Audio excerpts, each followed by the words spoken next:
By the time Cristopher Reeve was 26, he had reached a level of success many actors only dream of. He gained international stardom portraying the legendary Man of Steel, Superman. He made his first Broadway appearance starring opposite Katharine Hepburn. We all went up and met with Katharine Hepburn for this play she was doing, and Chris walked in. Got it immediately, damn him. He really had a real light around him. At the same time Chris was on Broadway, he was conquering female hearts all over America as a soap opera star on television. I guess you can never forgive me for what I did to you. Over the years, he tackled almost 150 theater roles and made 10 television movies. And he appeared in such highly regarded films as The Bostonians, Death Trap, and The Remains of the Day. By 1995, Chris Reeve had it all, including a beautiful wife and 3 wonderful children. But the life he loved so well would change that Memorial Day. During a riding competition in Culpeper, Virginia, Chris was thrown from his horse and broke his neck. It was absolutely a freak accident. If I'd landed a little bit one way, I'd be dead. A little bit more the other way, I would have walked away from it. Cristopher had the most severe injury at the highest level possible. He had what is called a complete spinal cord injury, where the spinal cord exits the brain. Once I got past the regret, there was time to say, okay, here's the hand you've been dealt. Now what are we going to do with it? Hi everybody, how you doing? What Chris has done with it is extraordinary. He put a face to spinal cord injury for the first time for the American public. And he showed such courage when he did that, that, you know, everybody's hearts opened up to him. He gave something to those with spinal cord injuries that they had never had before. He said the first thing was hope. Everything else followed. Nurturing that hope required money, and by the spring of 2004, Chris's foundation had raised $47 million. Dollars that fund cutting-edge research to find a cure for spinal cord injuries. I think he has inspired a generation of scientists to work very, very hard. And we're closer to getting therapies for people than ever before. And for Chris and his wife Dana, it's not only about the cure, it's also about care. Their foundation provides quality of life grants that help people who are paralyzed. Whether it's brain trauma or stroke or MS or ALS, you know, we cover anything to do with paralysis. So it's not just spinal cord injury. That affects 8 million Americans. What's wonderful is that Chris is strong enough to be able to rise above a really tragic situation and is able to find the good and carry on. Cristopher Reeve was born in New York City on September 25, 1952. The first child of Barbara and Franklin Reeve. My mother was only 20 when I was born, and my father was 24. He was a Russian scholar, a translator, and also a poet, a novelist. He taught first at Columbia and then at Yale and Wesleyan. A year later, Chris's brother Benjamin followed. But when Chris was 4, his parents divorced, and his mother moved the boys to Princeton, New Jersey. Both parents remarried and had more children. But his parents' divorce was bitter, and Chris spent his childhood shuttling back and forth between the 2 households, learning to cope with life in his own way. He was earnest. I mean, that word just keeps coming over and over again. And he was always a little bit older. When he was 5, he was 5 going on 8 or more. I think that I wanted to be a grown-up, to sort of get my childhood past me, to have, you know, real independence, to go out on my own. An avid reader, Chris devoured books on his childhood heroes, Harry Houdini and Charles Lindbergh. I think you only need to take Psych 101 to figure out where you're going with that. Escape and flight, you know. From early on, he found his escape on the stage. At Princeton Day School, he appeared in class plays, even while excelling in both academics and sports. When he was in 4th grade, Chris was cast as a chorus member in a production of a Gilbert and Sullivan operetta at Princeton's professional theater, the McCarter. The show changed his life. That was a big wow for him. And I really think the seeds of wanting to go on the stage, go back to when he was 9 in that production. The key to unlocking your imagination by being in the theater, that was really important in shaping me. The prestigious Summer Theater in Williamstown, Massachusetts, offered Chris an apprenticeship when he was only 15. But I thought I was 25. You know, I really, I thought I was an adult, and I could, sort of hang in there with the best of them. I think the stage became a neutral ground for him, a place where he could be neither what he thought his mother expected him to be, nor what his father expected him to be. It was a place where he could be himself. After graduating from high school, Chris headed for Cornell University, located in upstate New York. I went to Cornell because it gets snowed in from October to May, and you have to study, and you won't be distracted by going down to New York looking for work. So what I did is every spring I'd go down to New York and audition for a summer job. Those summer jobs included working at the San Diego Shakespeare Festival and going on tour. But even during college semesters, he spent a lot of time away from Cornell. I think it was his sophomore or his junior year, he said, I'd like to go and tour French and English repertory theaters, and I'll write you a paper, and perhaps that could count. By his senior year of college, Chris was ready to move on. He applied to the Juilliard School in New York, a school known for its first-class drama faculty and its tough admission policies. He was one of several advanced students admitted in 1973. Chris was promising not only because he was talented, but he was very tall, very imposing, quite handsome, with a tremendously good voice, and certainly somebody who had presence and clearly had a career ahead of him. That fall, Chris began studying at Juilliard. Chris came in and everybody was just terribly jealous of him, threatened by him. All the girls thought he was gorgeous, which he was. I mean, he looked like he walked right out of Mount Rushmore. Chris and Stanley Wilson became close friends.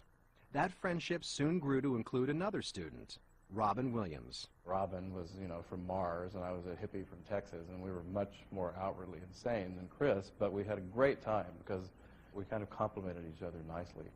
To pay for his second year at Juilliard, Chris took a role in the soap opera Love of Life.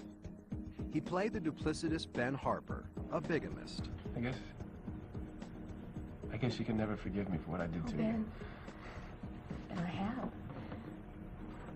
The dialogue, the writing is not always absolutely incredible, if you know what I mean. So every day is a challenge to try to make it natural and bring it to life, and also to make the transition from being on stage to being on camera. His character of Ben Harper became so popular with viewers that the producers increased Chris's role. Soon he found he could no longer keep up with the demands of his busy life. He had to choose between doing the soap opera and making some nice money and getting some camera training or going back for his last year at school. He took the soap. With the income from the soap, Chris was able to pursue another lifelong passion, his love of flying. When I was in my stroller, I would get whiplash from looking at the planes going overhead. I've always been fascinated with flying. Earning his pilot's license at 21, Chris spent many hours in the air. He shared his enthusiasm with another friend from acting class. It was very quickly afterwards that we became very good friends, had the same interests. Both of us had a very passionate interest in aviation. Chris's passionate interest in his career was paying off as well.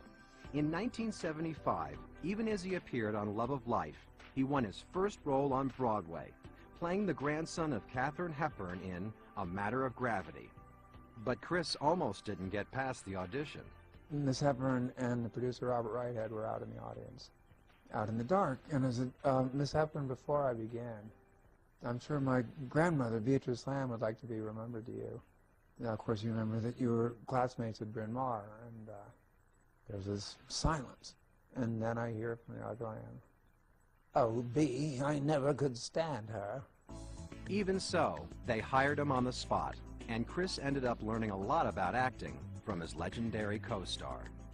The magic of Katharine Hepburn, at least in part, was that she never did the obvious. Often she would laugh when you'd expect her to cry, and vice versa, look away when you expect her to make contact, and she would change things from performance to performance.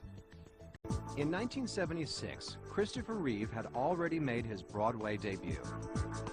That same year, he went to Hollywood and won a small role in a submarine disaster movie called Gray Lady Down. Chris would later call the film a disaster about a disaster. Soon he was back in New York, appearing in an off-Broadway production, My Life. His co-stars were two other young up-and-coming actors. So there was me and Chris and Jeff Daniels in this really tiny dressing room. Chris, he's got very wide shoulders, and he couldn't get in the door if you walked straight. He had to kind of turn his shoulders to get in. While appearing in the play, Cristopher Reeve's destiny was being shaped elsewhere. For several years, producers Ilya and Alexander Salkin had been planning a big-budget film of Superman. They were looking for just the right actor to bring the comic book hero to life. Chris first heard about the project from his actor friends Stanley Wilson and Michael O'Keefe. Michael wanted to play Jimmy Olsen, and Chris and I both laughed and said, well, you're perfect. You should go get the role, and I wonder who they'll get as Superman, you know. And Chris he didn't even mention it. I don't think it was even an inkling in him at that point that he might, in fact, play Superman. But Chris's agent got his name on the list of actors being considered for the role. Although he met with the producers, he didn't take his chances at being chosen to play Superman too seriously. One day he had an audition for an underwear commercial and an audition for Superman. And he came home very upset because he didn't get the underwear commercial. It would have been a lot of money. And said, oh yeah, I auditioned for Superman, and I'll never get that. But much to his surprise, Chris won the part, hands down. What happened was this guy, it was Superman walked into the room. He stepped off the page of that comic book. The filmmakers asked Chris to fly to London for a series of screen tests, but he wasn't ready to give up his role off-Broadway in My Life. So Chris flew to London on the weekends and returned home to New York to perform the play 8 times a week. He would come back in and I would help him with his lines. And in between helping him with learning the lines and the scenes, I would try to convince him not to do it. Because I thought, I just didn't think it was the best idea. We were flying one day, and he turned to me and he said, you know, I'm up for the part of Superman, this big adventure film, and I'm thinking that I'm probably going to get it. I'm thinking of doing it. What do you think about that? And I said to him, I think it would probably ruin an actor's career. They had him put on the Clark Kent glasses, I found out later, and that got him the part. I mean, he was this guy. So I went from making $75 a week off Broadway to suddenly making quite a lot more of that. For the role of Superman, Chris was paid $250,000, a lot of money for an unknown. With filming set to begin in London, Chris left for England on a friend's private plane. And I remember standing on the side of the runway there and crying because I just knew that he was going into a different realm, and he would very soon be earning a lot of money and gaining a lot of attention, and life was going to change for him. The first change for Chris was his physique. He was skinny back then. He was tall and beautiful, but definitely a string bean. And then off he went to the gym and did, as Chris always does with everything he does, did it 100% and ended up with this gorgeous, gorgeous body. Rising star Margot Kidder was cast as Lois Lane, the sidekick of Superman's alter ego, Clark Kent. For the two actors, it was hardly love at first sight.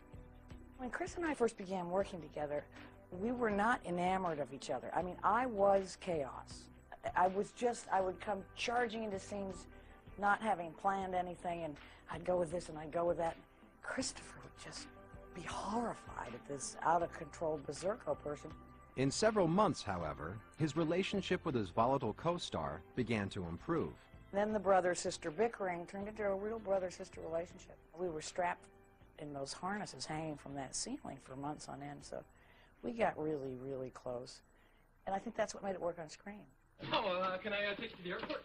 Not unless you can fly. Clark. Hmm? Ladies. Sorry. Change my clothes. Thank you. Well, hey, Lois, maybe we could...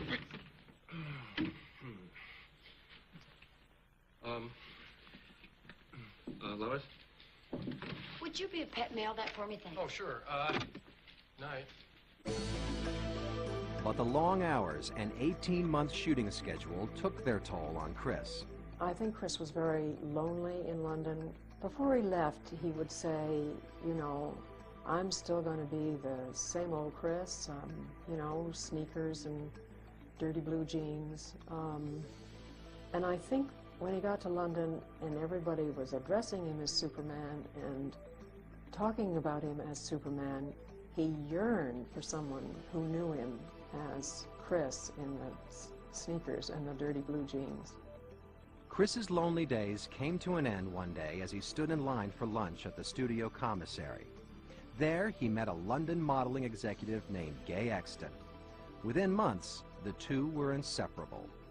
Gay was a very grounding force in his life at that point. Gay Este was a wonderful woman. She was a lot of fun, and they were a great pleasure to be with. And in those days, it was all, you know, it was parties. As the opening of Superman approached in 1978, Cristopher Reeve was nervous. His future depended on the success of the movie. Chris was very apprehensive just before it opened. Why had he done this? And I came across the letter that I wrote to him, you know, reminding him about why he had done it, and that it was a good thing, you know, and to think about it in those terms. As it turned out, Chris had nothing to worry about.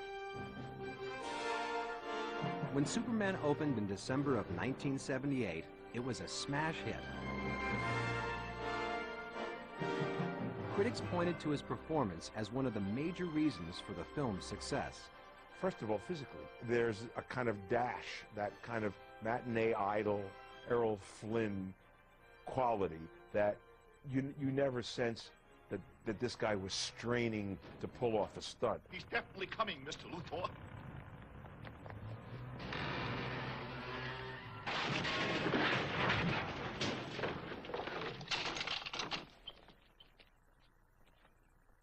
It's open. Come in. In portraying the role, Chris tried to play down Superman's heroic aspect. He's in a different solar system with a yellow sun, as opposed to the red sun of Krypton. So that's what gives him his powers. So it's not as though he'd earned them. They just sort of came for free. And that, to me, was the key to playing him with humility. To play him pretty offhand, pretty casual. To play him as a friend rather than a one-man police force.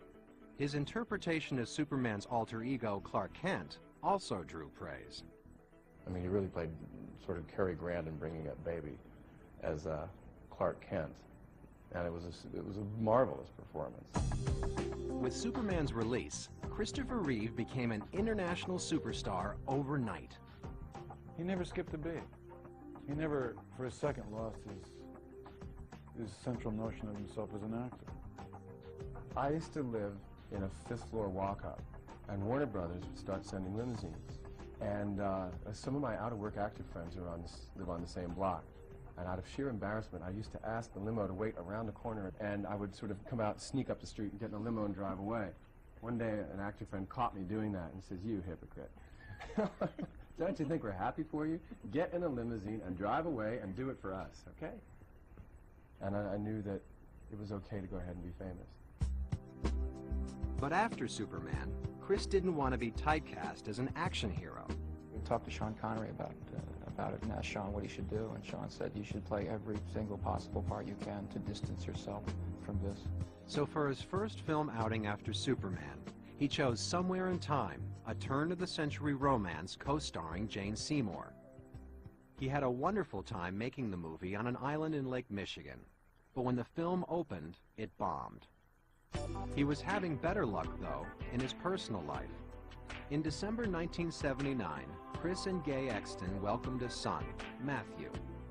But even though Chris was elated with his new child, he was in no hurry to tie the knot. For years, I had just been absolutely gun-shy. I thought the marriage was, gosh, you know, you sign a piece of paper and then you're locked up forever. It's like, you know, why shut yourself in? Give him all the burdens, quick!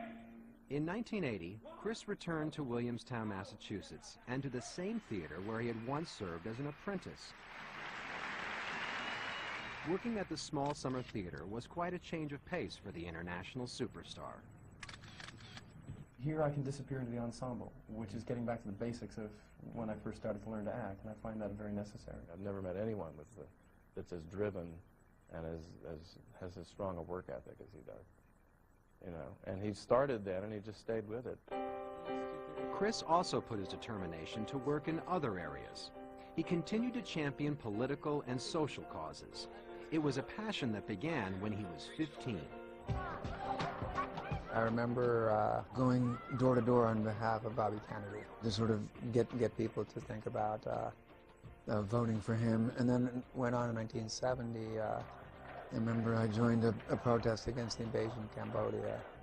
Then when I got to Cornell in the fall of 70, they moved more to environmental issues. Now, Chris could use his celebrity to draw attention to the issues he supported.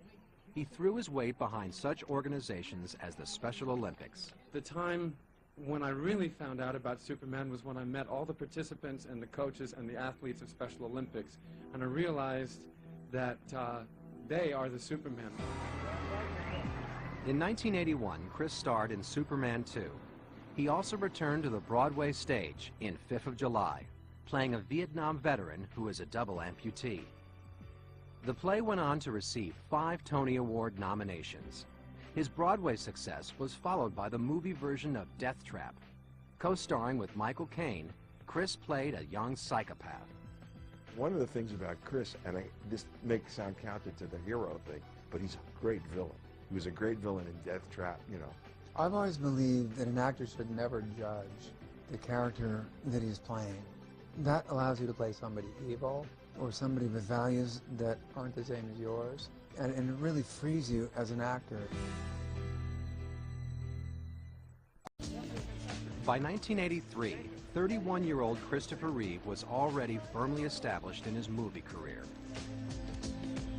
He also had something to celebrate in his personal life, the birth of daughter Alexandra with gay Este.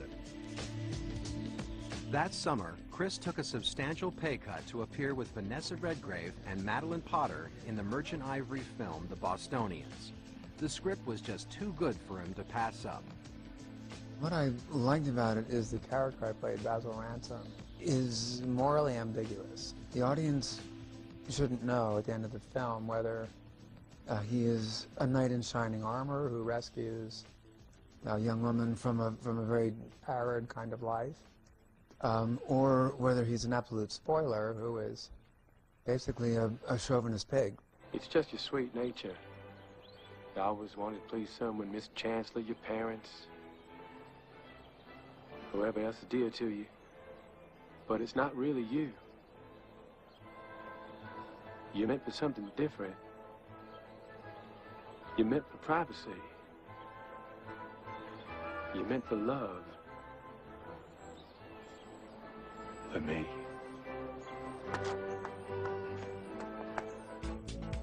Producer Ismail Merchant made The Bostonians on a shoestring budget. Sometimes, actually, they ran short of cash, and when that happened, Ismail Merchant would go in the kitchen and whip up a big curry dinner for everybody. And I remember after a while, the crew printed up T-shirts that said, "I did it for curry." Art imitated life when Chris was cast in another film called The Aviator. The producers were in for quite a surprise when they learned that Chris was a licensed glider pilot, capable of doing his own flying. Flying was just another example of Chris Reeve's ability to excel in any sport he took up. Chris has always taken whatever sport it is, whether we're playing water volleyball out in Marina del Rey back in the 70s, to flying, to sailing, to skiing. He absolutely takes it to the hilt. So he's really testing himself against the elements, if you think about it. By this time, Chris's career was also being tested. In 1986, he starred in Street Smart, playing an unscrupulous magazine writer who meets a pimp in the course of his work. The pimp was played by a then-unknown Morgan Freeman. But when Street Smart opened, it did more for Freeman's career than it did for Chris's. Street Smart was a wildly underrated performance simply because not many people saw that film. Morgan Freeman was up for an Academy Award for it. Street Smart was financed by Cannon Films, the company that had bought the rights for Superman, on the condition that Chris do Superman 4. But when Superman 4 was released in 1987, it failed, striking a blow to his career. He suddenly wasn't up on the A-plus list of actors. That's very tough when you've had that much worldwide fame to deal with. At the same time, Chris's 10-year relationship with Gay Exton ended in 1987. They had never married, and the split was amicable. Chris stayed in America, and Gay returned to London with the 2 children. Chris insisted on joint custody, which is kind of remarkable when you think that there's a whole ocean between them and 2 different cultures. With romance the last thing from his mind, Chris returned to Williamstown in the summer of 1987. One evening, as he sat in the audience of the theater's cabaret, one of the performers caught his eye. Her name was Dana Morosini. He was captivated by her. Not love at first sight, intense fascination and attraction at first sight. It developed very quickly into real love. We always thought, oh, will Chris ever settle down, that kind of thing, you say. And then he met Dana, and suddenly he was another guy. I mean, they were smitten with each other. 6 months later, they were living together. But soon after, in the fall of 1987, a plea for help put him in the middle of a dangerous situation in South America. Chile's right-wing dictator, Augusto Pinochet, had threatened some 70 dissident artists, directors, and performers with execution. Then I remember calling up going, Chris, look, I think you can save lives for real this time here. A few days before the deadline for the execution, Chris went down to Santiago, Chile, and took part in a demonstration with the protesters. This was an act of salvation for Chilean artists.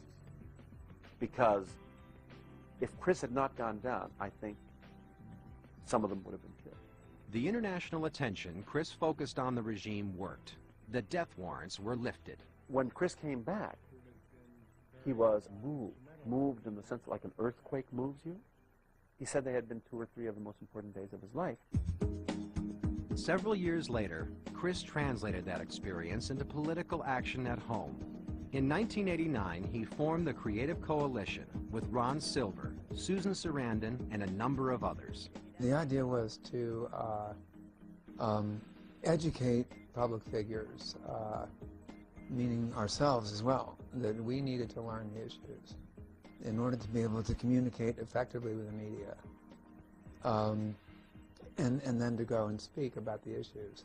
One of their toughest battles was waged in 1990, when Senator Jesse Helms wanted to get rid of the National Endowment for the Arts. The arts are not a luxury. It's not something we indulge ourselves in to make ourselves feel better. It is more than that. It is practical business. It makes sense. We managed to garner enough support and to make ourselves heard, and we're at least partially credited with saving the NEA from going out of business.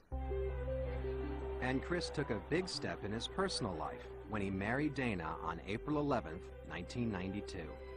We were having dinner together in our apartment, and remember, right during dinner, we just kind of both turned to each other and said, we need to get married.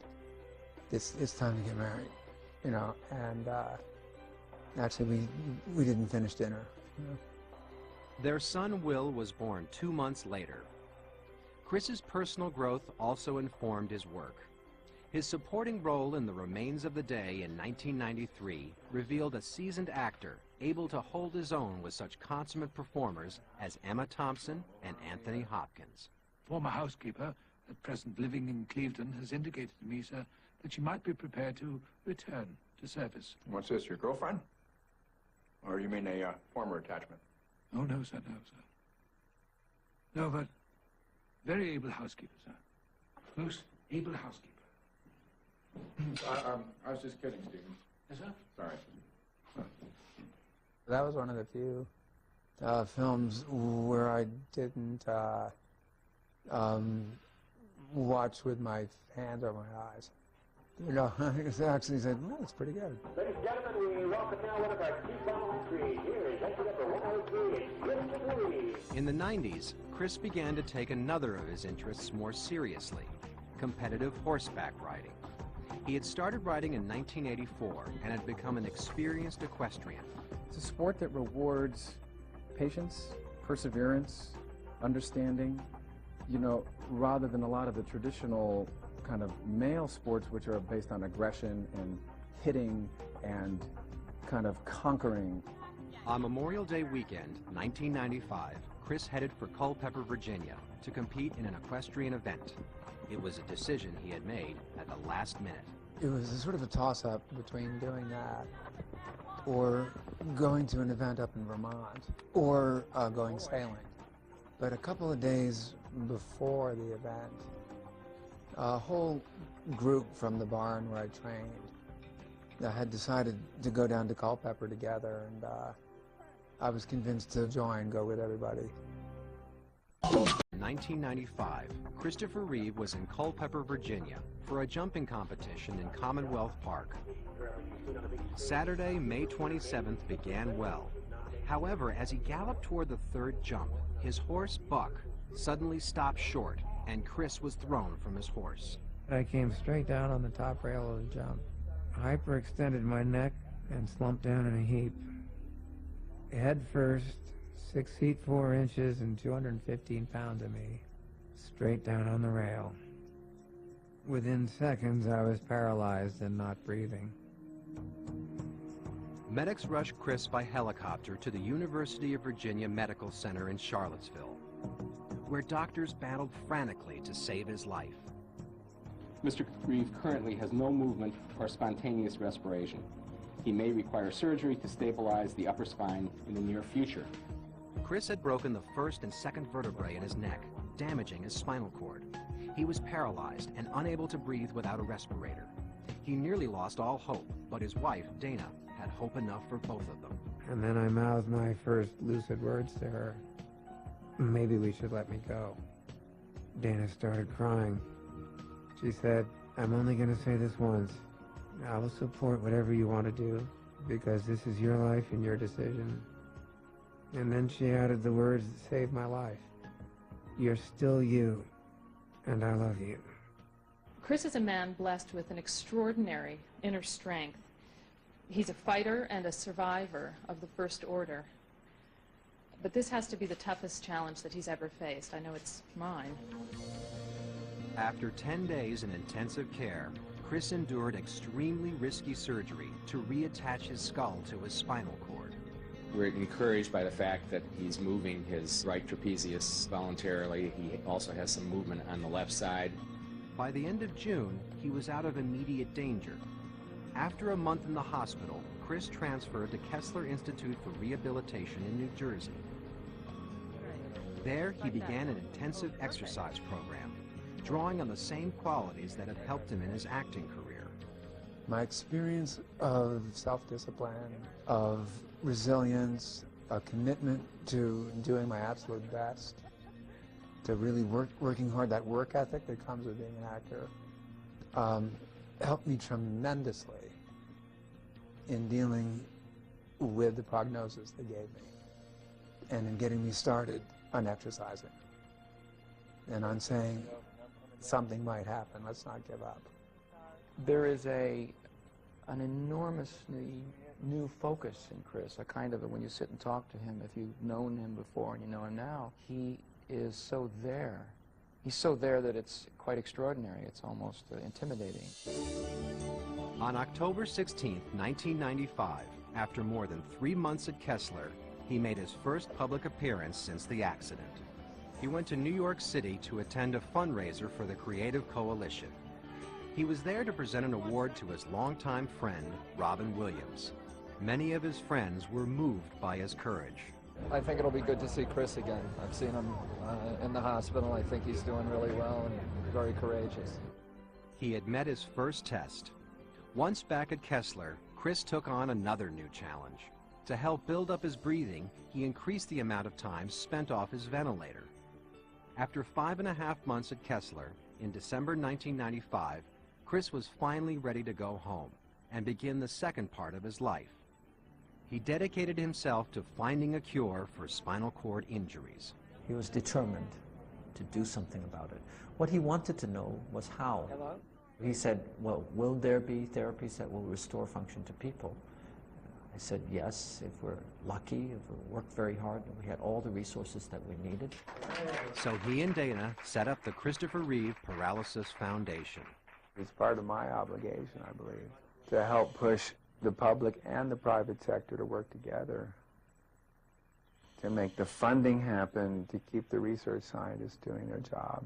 I don't know of anybody else in or out of a wheelchair who works as hard for the cure as Cristopher has.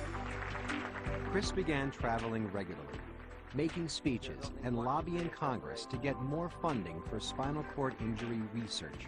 There's a tremendous amount of good science that is not being funded, and the work is not being done. But it has been discovered that regeneration is possible in the central nervous system, and that's about as big a finding as the invention of the wheel. He believed that with human trials for nerve regeneration just a few years away, he would walk again. He began talking about it publicly. Then I'll get incremental recovery, breathing, use of my arms, and then legs, and eventually after walking. In the spring of 1996, Chris faced the one-year anniversary of his tragic accident with optimism. He invited friends to his home for a party. And we planted a tree out in the backyard and had a little ceremony of hope and affirmation about the future rather than dwelling on the past. There's always going to be turns. We had hopes for how our life was going to go. It didn't go like we planned at all. So we've adjusted. You know, now we're on this road and we have hopes on this road. By 1996, Cristopher Reeve had spent a year trying to adjust to his devastating injury. But in spite of his paralysis, he was eager to get back to work. So Chris decided to do something he had never done before. He wanted to direct. For his directorial debut, Chris chose a drama for HBO called In the Gloaming, starring Glenn Close and Robert Sean Leonard. It tells the story of a family with a son dying of AIDS. It was the ideal first directing project for me. It was very self-contained. All takes place in one house, one location. And it's really what matters is performance. Trying to give the actors the space to, you know, for them to spread their wings and fly. Don't tell me you're finally asking me about my sex life. No, I'm asking about your love life. Oh, my love life. No, I'm serious. Did you love? Were you loved in return? Yes.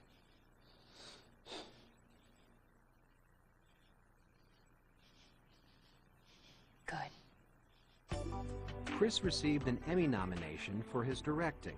I was very, very proud of how generous everyone was and how everybody pulled together to make it happen, to make it easy.